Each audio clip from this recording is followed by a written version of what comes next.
It's tax season, you don't like paying taxes, and me neither, but we have to. And it's especially sad to see that number in the red while you're filing to find out that you owe money to the IRS.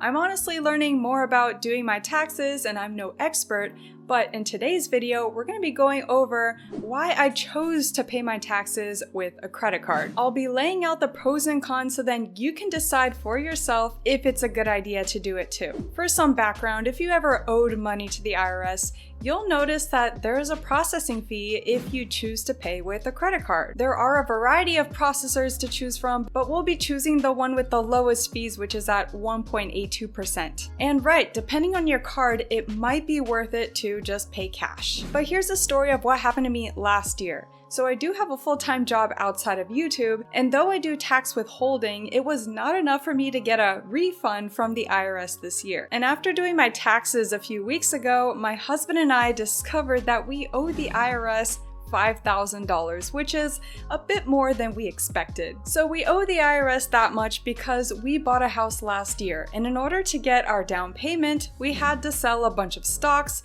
and realized a lot of short-term gains. So you do get taxed a lot more for short-term capital gains compared to long-term gains, but also I was not aware that if you expect to owe the IRS more than $1,000, then you should send tax estimates by the end of the year. And actually, there are penalties from the IRS if you owe more than $1,000, but it also depends on your circumstance. But anyway, I'm pretty sure that there are hidden penalties within that $5,000. Also, I'm only owing federal taxes. As for some state taxes, I heard that some of them don't accept credit card as a payment, so just keep that in mind. Now let's go over why I'm choosing to use a credit card to pay my taxes. I of course had to calculate and break down different situations to make sure that this makes sense. And as for me, paying taxes with a credit card is my opportunity to gain more credit card points, which is kind of a no-brainer. But we do need to make sure that we're doing it in the smartest way. So I need to take that credit card processing fee into consideration,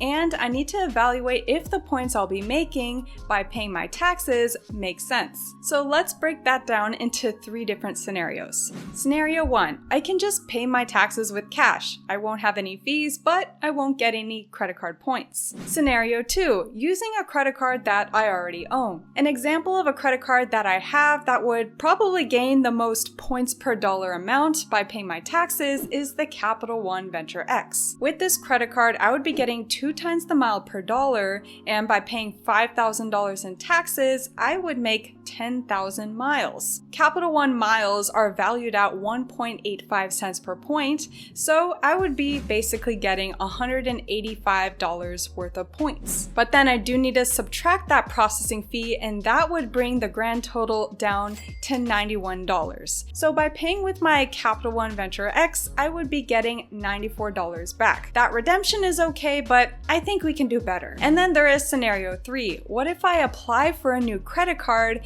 and pay my taxes to get the welcome bonus? Now, that's a better plan. So I just applied to my own Chase Ink Business Preferred.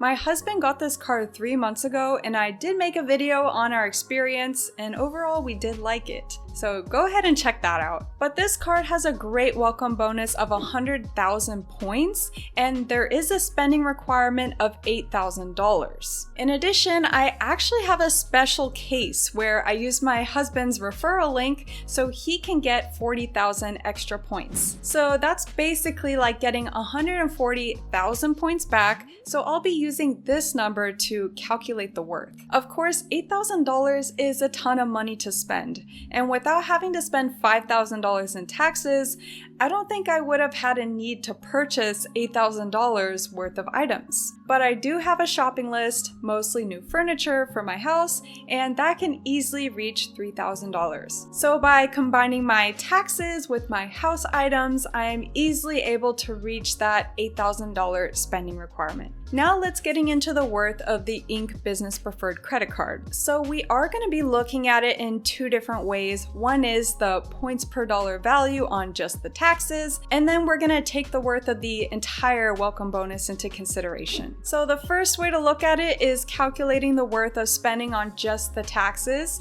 So we're actually gonna be taking that 140,000 points, plus we get an additional amount from spending, so that brings us to 148,000 points. Now we're gonna divide the $5,000 in taxes by the welcome bonus requirement, and that gets us to 92,500 points. And as for evaluating Chase's point values, I think I can get that up to 2 cents per point with Hyatt. And then finally, we have to subtract the tax fees and the annual fee, which brings us to the grand total of $1,664. So that's the way to look at it from the tax-only perspective, but then again, I am getting 148,000 points with this new card, so the real value that I'll be getting with these points is $2,774. Finally, the last thing I wanted to note about this is, if you are planning on applying for a new credit card to pay for your taxes, you might want to consider your credit card limit. I was a bit surprised when I received this Inc. business card. I only have a limit of $5,000, which is pretty surprising because it's a business card, but probably if you have an Amex, you'll be good, but just keep this in mind. So, should you pay your taxes with a credit card? I think this question ties a little bit with how taxes work. There are ways to reduce your taxes legally, so I do highly suggest educating yourself with this knowledge.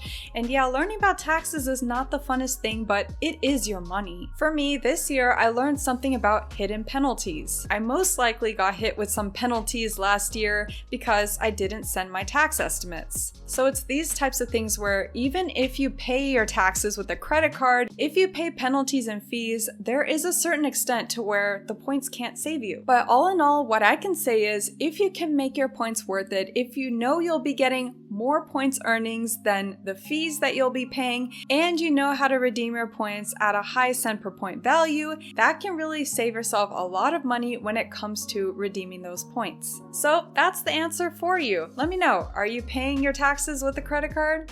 Thanks so much for watching. I'll see you in another video. Bye!